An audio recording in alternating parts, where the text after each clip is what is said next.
31 de octubre se celebra el comienzo de la Reforma 504 eran, 504 años, no me lo anoté.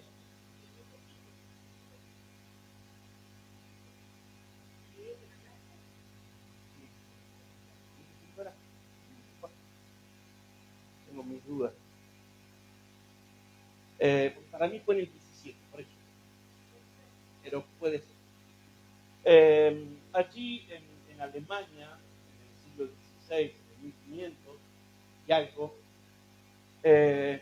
Martín Lutero clavó en la puerta de la iglesia de Wittenberg, clavó allí las 95 tesis, haciendo una fuerte crítica y oposición a las prácticas que hacía la Iglesia Católica con las indulgencias. Para los que no saben, las indulgencias eran, la Iglesia le pedía a la gente para que sean perdonados sus pecados dinero. Para que sea perdonado tenían que pagar. Y de esa manera poder construir la iglesia en Roma, y bueno, tantas en el Vaticano y tantas otras cosas. Entonces, Martín Lutero comenzó o confeccionó estas 95 tesis y las puso literal clavadas en la puerta de la iglesia. Era un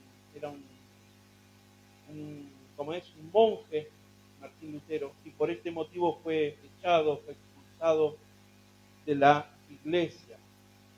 Y ponernos a reflexionar en este tema, en el tema de la reforma, por ahí significa mirar hacia atrás, desde donde venimos. ¿Por qué le hago mención a esto? Porque la iglesia evangélica tiene, una vez discutí con alguien, y viene, ¿no? Discutí con alguien de este tema que me decía que la iglesia católica había surgido allá por el año 300 antes después de Cristo, cosa que es real. Pero me decía, la iglesia evangélica apareció recién en el 1500 a partir de Martín Lutero. Yo le decía, ¿sabés que no? La iglesia evangélica está desde el principio en el libro de los Hechos. Porque el modelo de la iglesia evangélica es el modelo de la iglesia primitiva que está detallado en todo el Nuevo Testamento, sobre todo en el libro de los Hechos.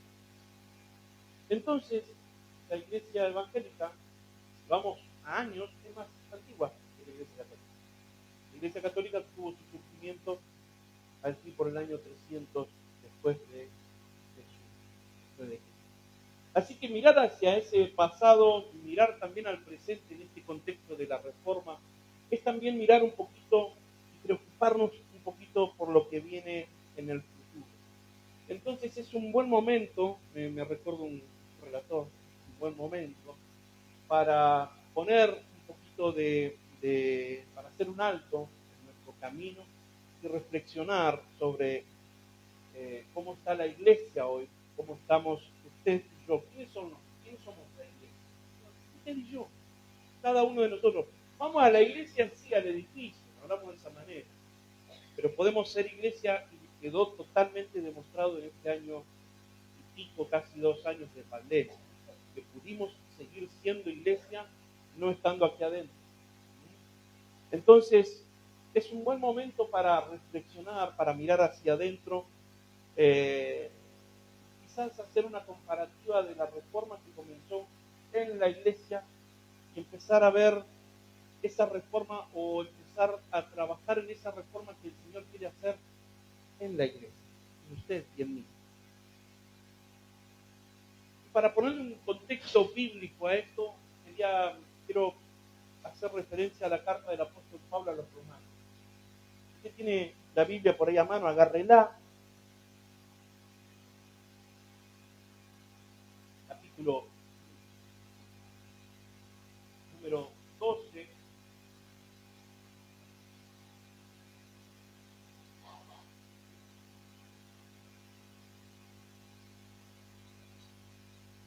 Donde el apóstol Pablo, en esa carta a los romanos, en el capítulo 12, en el verso número 2, escribió, guiado por el Espíritu Santo: no os conforméis a este siglo, ¿entiendes?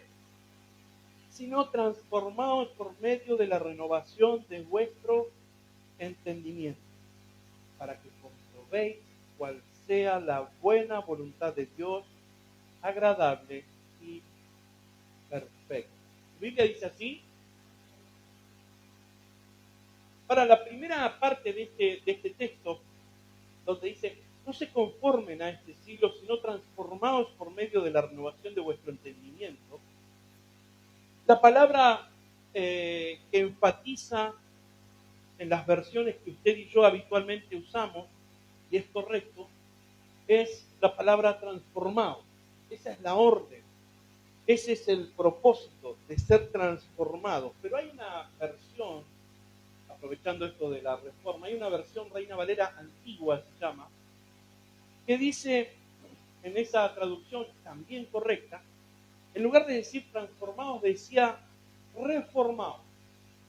Entonces la traducción en esa versión dice: no os conforméis a este siglo, más bien reformaos por la renovación de vuestro entendimiento. La palabra original que utilizó en el griego el apóstol Pablo, en el idioma griego, utilizó la palabra, yo se lo voy a decir en castellano para que usted entienda. Está escrito en griego, pero es esta palabra, metamorfosis.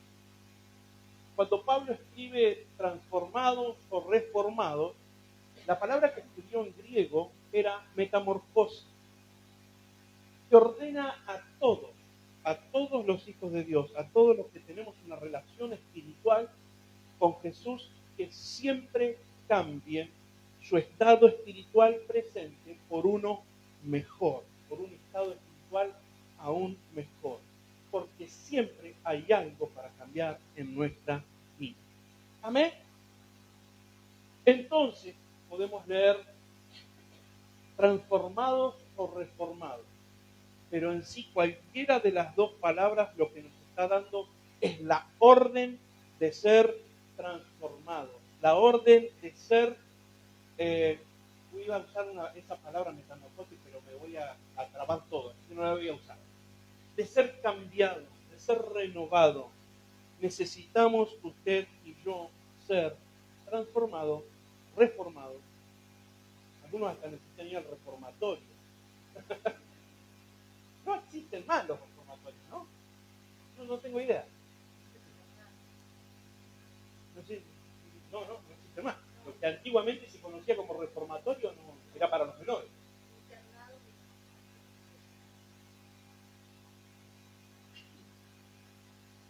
Así que, querido mío, en esta mañana quería comenzar el mensaje hablando sobre 3 razones por las cuales debemos y necesitamos ser reformados, transformados, renovados.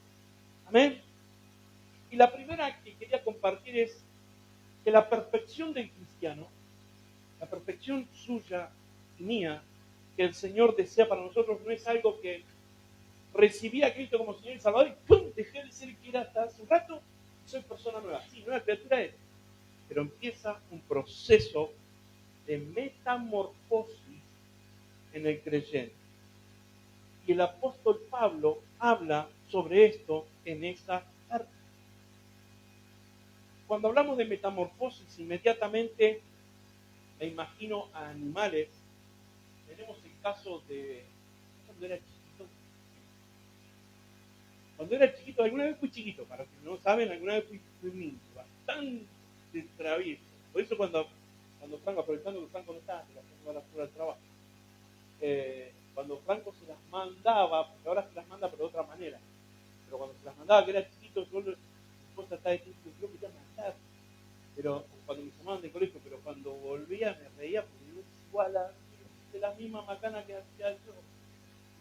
Ay, señor, y cuando era chiquito me iba al Parque Independencia. ¿Cuánto conoce el Parque Independencia?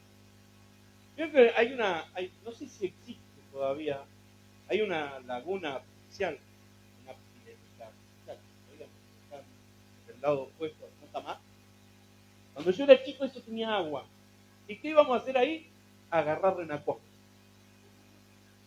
Íbamos y nos agarramos la mano y nos metíamos dentro de botella. Me aparecía en casa, mira mamá lo que te traje. Mi vieja al inodoro. Me quería matar. Después de un poquito más grande agarraba los sapos y los apretaba así, los sapos abría la boca para la fiesta y le metía con garrapiñada. Que lo ha contado mi madre mil veces. No, están arriba igual los chicos. Los chicos chiquitos están arriba. Pero me imagino, uno tenía su maldad. Eso lo contaba. Yo me mato. Y cuando hablamos de metamorfosis, me acordé de eso. Cuando hablamos de metamorfosis, podemos hablar de renacuajo. Renacuajo es un bichito redondito así con colita. Y anda solamente abajo del agua. Con el correr del tiempo la colita se va encogiendo y le van empezando a salir patitas. No sé si lo veo alguna vez, empiezan a salir patitas, porque algunos de los renojos que agarrábamos tenían patitas. Ahí van creciendo. Hasta que le salían las 4 patitas, la cola desaparecía, tomaba otra forma y el famoso sapo. El sapo que vemos en los jardines. Sale del agua y vive como se llama anfibio porque está en el agua y fuera del agua. Puede vivir adentro o afuera. Y ese es un caso típico de metamorfosis. Es el mismo animal, pero con una transformación que cambia hasta de ambiente. Sale del agua para estar afuera del agua. Otro ejemplo de metamorfosis, el más famoso y el más lindo, es el de la mariposa. Que arranca como un huevito, pasa a ser una oruga que se come las plantas y quiere matar y qué sé yo. Y después se convierte en un capullito, se queda quietito, por allá sale una hermosa mariposa. Es el mismo proceso de metamorfosis. Y el mismo proceso de metamorfosis que usted y yo necesitamos. Acá no hay ningún capullo, ninguna mariposa, ninguna oruga, no hablemos de eso. Hay oruga más gorda, hay oruga más flaca, hay orugas más esbeltas como yo.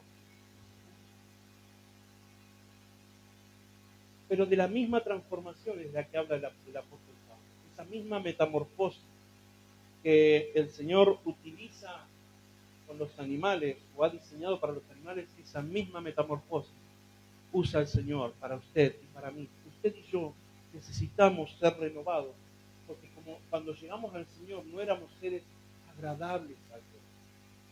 Sin embargo, cuando reconocimos nuestros pecados, pedimos perdón por nuestros pecados y le reconocimos como Señor y Salvador, el Señor nos abrió los brazos para recibirnos. Pasamos a estar de muerte a vida.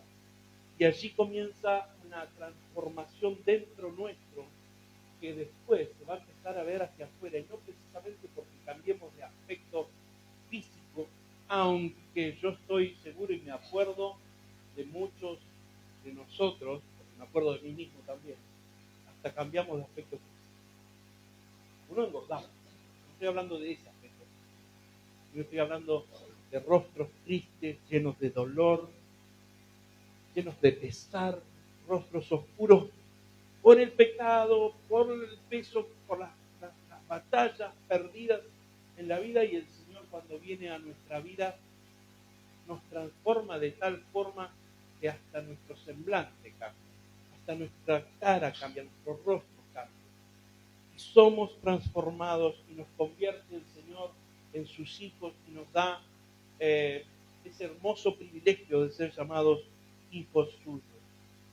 Pero hay gente a la que el apóstol Pablo en la misma carta a los romanos, gente que no toman en cuenta a Dios, el apóstol Pablo los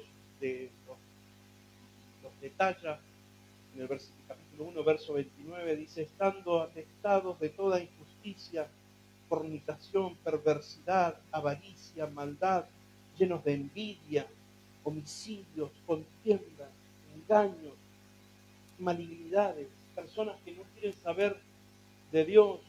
Y ese era el caso de muchos de nosotros. No queríamos saber nada de Dios. No queríamos saber absolutamente nada con el Rey de Reyes y Señor de Señores.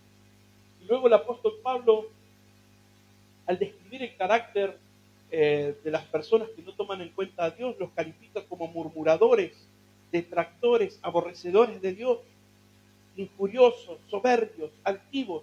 Estoy en el versículo 30 del capítulo 1. Inventores de males y desobedientes a los padres. Fíjense en qué rango están los que desobedecen a sus padres. Necios, dice el versículo 31. Desleales, sin aspecto natural, implacables, sin misericordia. Pero cuando entregamos nuestra vida al Señor, la transformación o esa reforma dentro nuestro, en nuestra vida personal, permite que empecemos el proceso de ser cambiados, perfeccionados, no de manera instantánea, pero sí comienza un poco a poco ese cambio que el Señor ha determinado para usted y para mí. Por eso necesitamos, querido hermano, cada uno de nosotros dejemos que el Señor nos reforme su iglesia. Y no estoy hablando de, hoy ahora el pastor va a pedir que cambiemos esto, que cambiemos. No, estoy hablando de ese tipo de reforma. Estoy hablando de la reforma que el Señor quiere en usted y en mí. Amén. La segunda razón por la que un creyente necesita ser reformado es porque el entendimiento del cristiano debe ser renovado, dice la Escritura. Después que el apóstol Pablo les dice a los romanos: reformaos, no omite indicarles cómo debe ocurrir ese proceso. Y en el versículo 2 del capítulo 12 le dice en la segunda parte: por medio de la renovación de vuestro entendimiento. Por medio de la renovación de vuestro entendimiento. Desde luego que estas palabras no están diciendo que la reforma en nuestra vida personal se logra solamente con el entendimiento, pero sí necesitamos inmiscuirnos en las cosas del Señor. Empezar a leer, empezar a practicar, empezar a entender lo que dice la palabra de Dios. Empezar a meditar la palabra de Dios. De una manera lo estás haciendo bien, pero seguí avanzando, es día tras día, semana tras semana, leer y meditar y aplicar. Porque si la palabra de Dios está aquí y no baja aquí, de nada sirve. Como siempre digo, es un libro de historia y no va a haber ningún tipo de reforma ni transformación en tu vida si la palabra de Dios no se aplica. Porque la palabra es viva y es vida para usted y para mí. Pero siempre y cuando pase de aquí a aquí. Por eso necesitamos ser renovados en nuestro entendimiento, en el entendimiento del Señor, entender la palabra. Y aunque esa palabra o esa frase no lo dice explícitamente, el contexto general de la escritura de la carta da por sobreentendido que la renovación del entendimiento no consiste en renovar solo por renovar, con cualquier metodología, sino en el estudio de la palabra del Señor, en el estudio de la Biblia, básicamente. Por eso, querido hermano, cuando haya estudios bíblicos, este año no vamos a terminar, empezar ahora como que no tiene mucho sentido, porque no estaríamos terminando casi nada de lo que empecemos siempre para empezar algún estudio bíblico, necesitas mínimo 3 meses. Ya a esta altura del año terminaríamos en enero, y en enero no queda ni el oro para el blanco. No queda nadie. Entonces, este año no vamos a empezar, pero el año que viene, me parece, aunque algunos están teniendo grupos, están teniendo algún tipo de estudio, pero el año que viene, prepárese. Le quería comentar, me recordé de algo. Hay un par, son tres grupos de estudio bíblico que están haciendo en casa. Que uno lo está llevando a cabo Marita en Punta Alta, con unos jóvenes. El otro lo está llevando Vero, con un par de damas, y creo que ahora se agregan un par más, ¿no? Así que ellos lo están haciendo, y el otro grupo lo tiene Sergio con los varones que se han sumado en este último tiempo a la iglesia. Así que todo aquel que desee sumarse, póngase en contacto con Sergio ahora cuando finalice la reunión. En esos grupos lo que hacen es lectura de la palabra, y están ahí meditando, y están hablando y aprendiendo un montón de las cosas que el Señor tiene para enseñar. Quería aprovechar este momento para eso. Querido mío, el Evangelio es el único contenido que transforma nuestra vida. Y el apóstol Pablo se los dice también a los Efesios, aquí en la carta que le escribe a ellos, en el capítulo número 4, verso 17, donde le hace una recomendación y le dice: ya no andéis como los otros gentiles, que andan en la vanidad de su mente, teniendo el entendimiento entenebrecido, ajenos de la vida de Dios por la ignorancia que en ellos hay, por la dureza de su corazón, los cuales, después que perdieron toda sensibilidad, se entregaron a la lascivia para cometer con avidez toda clase de impureza. Mas vosotros, dice el versículo 20, no habéis aprendido así de Cristo. Y esto es para usted y para mí. Si en verdad le habéis oído y habéis sido por él enseñados conforme a la verdad que está en Cristo Jesús. Cualquier otro contenido que no sea la verdad que está en el Evangelio, la verdad de Cristo, no podría reformar positivamente nuestra vida. O sea que en definitiva sería algo deformador y no reformador. Por eso, amados, es necesario que usted y yo permitamos que nuestro entendimiento de la palabra de Dios sea renovado, sea transformado. ¿Amén? Incluso hay costumbres, hay prácticas, hay tradiciones que hemos seguido y que le hemos errado. Entonces, permita que la palabra de Dios traiga luz a su vida, traiga luz a su caminar. Lumbrera esa mi fiesta palabra, dice la Biblia. Lumbrera esa mi fiesta, ilumina el camino, me marca por donde debo ir. Si tengo que tomar decisiones, consulte a la palabra de Dios. No la entiende, téngase, llámeme, juntémonos, leamos y aprendamos. Yo también tengo mucho que aprender, muchísimo. Sobre todo de los más grandes. Amados, no tengamos por necedad en nosotros no querer leer. Yo me la conozco, le leí 20 veces la Biblia. Bueno, leí la 21, lea la 22, léala un poco más, para que su entendimiento se abra, para que el entendimiento de la palabra de Dios, quizás en esa nueva lectura, el Espíritu Santo le revele algo que nunca le había revelado antes. Y ahí es donde está la vida del Señor revelándose a nuestra vida, a nuestros ojos. Necesitamos ser renovados en nuestros entendimientos. ¿Amén? ¿Para qué? Para ser transformados en el nombre de Jesús. Y la tercera y última razón por la que usted y yo necesitamos ser reformados en nuestra vida espiritual es que solo reformándose se experimenta la voluntad de Dios.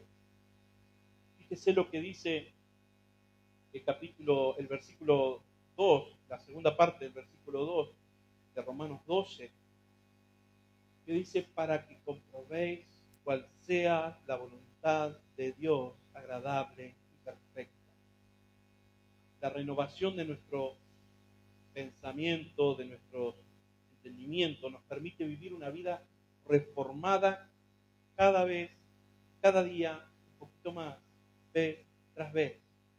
Y de esa manera vamos a poder comprobar cuál es la voluntad de Dios, buena, agradable, perfecta. Dejen que Dios los transforme, dice la Nueva Traducción Viviente, en personas nuevas al cambiarles la manera de pensar. Entonces, dice esta traducción, aprenderán a conocer la voluntad de Dios para ustedes, la cual es buena, es agradable y perfecta. Entonces aprenderán a conocer la voluntad de Dios para ustedes. Y que esa voluntad buena, agradable y perfecta se haga palpable en nosotros, en nuestra vida. ¿Amén? El mismo apóstol Pablo, ¿es una gotera acá? Ah, no, el ventilador. Hace tac, tac, tac, tac, tac, una gotera. No me molesta para nada. El mismo apóstol Pablo insistió en la carta a los Efesios, capítulo 4, verso 23.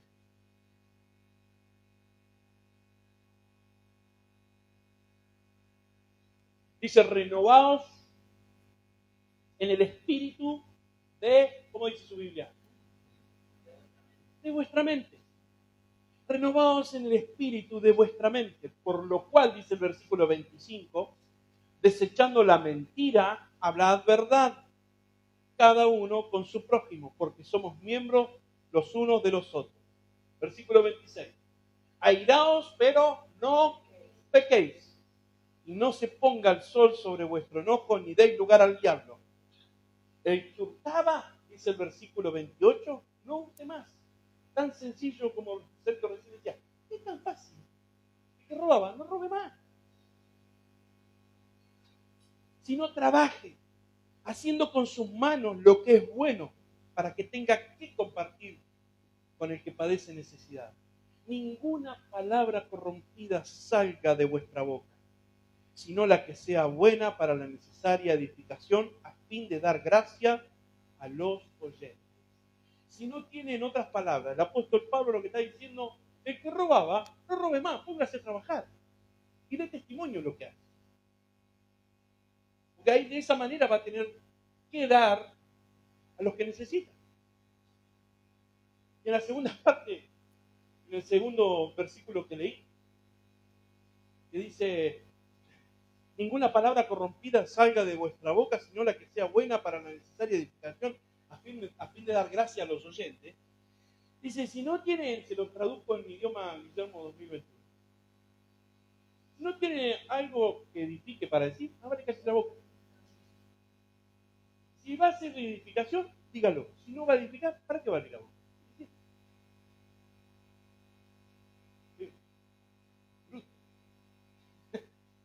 Pero es así, la palabra de Dios dice eso. Si va a decir algo que construya, que edifique, hágalo. Ahora, si no, más vale callar. ¿Eh? Ojo cómo habla. Ojo lo que habla. Ojo lo que dice. Y esta la toca aprender yo, Señor. Y ojo cómo lo dice. Yo tengo ese defecto, a veces yo me lo... ¡pum! La regué. Y me salió. Y por ahí digo, ¿qué bestia que soy? ¿Qué bruto? ¿Cómo fuiste enseñado así? Me dice, mi mamá es un dulce de leche. ¿La conocen? Quebraban algunas cosas, pero es un dulce de leche. O sea, cuando yo era chico, ay, lástima que estamos transmitiendo, me encantaría contarles No. Mi mamá en pleno invierno me calentaba las medias, yo iba al colegio secundario, esa era la tuya, y tú con textura física, era más flaco. Era del que se enamoró Lore, hoy soy 3 veces más. Amplió mis estacas, ensanchó el sitio de la tienda. Y mi mamá me calentaba las medias en el calefactor en pleno invierno y me saca la patita por abajo. 6 años, ¿o no? Fui yo. Y sacaba las patitas por abajo de la frazada y me ponía las medias calentitas. Y después me calentaba el pantalón y me traía el pantalón a la cama para que yo me lo ponga, calentito. Así de malcriado fui. Por eso digo, mi madre, un dulce leche, o sea, yo no tengo por qué ser. Por ahí a veces tan. Pero bueno, el Señor está transformando mi vida. Ore por mí, se lo pido en el nombre de Jesús. Ore por mí. El Señor todavía está transformando, a usted, a mí, nos está transformando. Todavía no llegamos. ¿Sabe cuántas cosas tengo para contarle de lo que era y de lo que soy? Pero no estamos acá para hablar de mí, sino para hablar del Señor.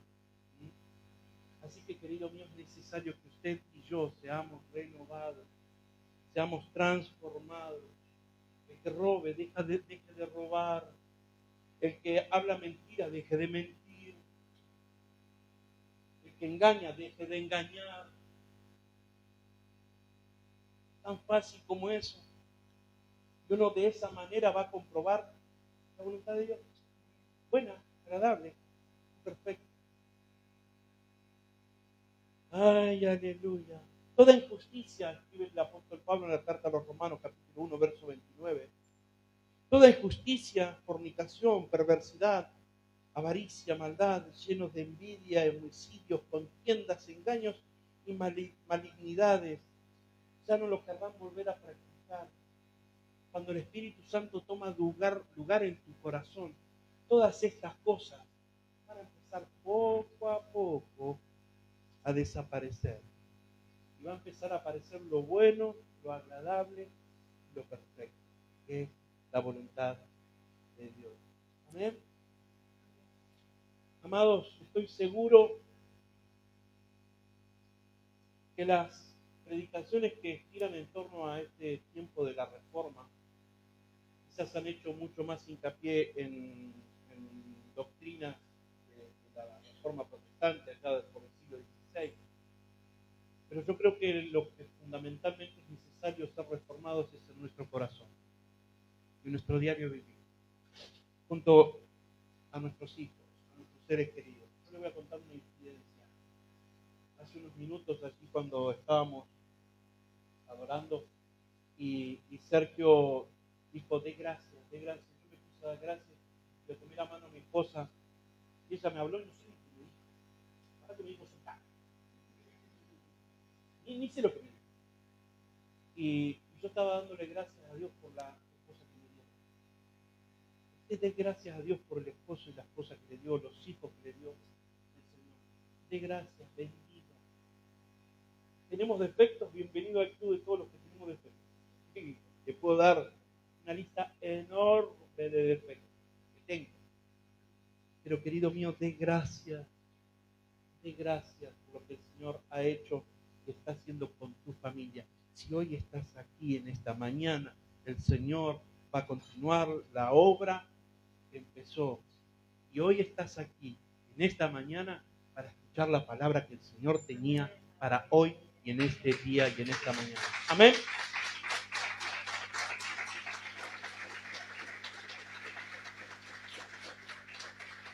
Vengan, chicos del grupo de alabanza. Interésese usted por su propio caminar. Por eso le dije hace 504, 505, no sé cuántos años, hace más de 500, vamos a decir. Hace más de 500 años comenzó una reforma en la iglesia, de la que hoy usted y yo somos testigos. Pero día tras día es necesaria que empiece una reforma en nuestra vida, una renovación en nuestro corazón.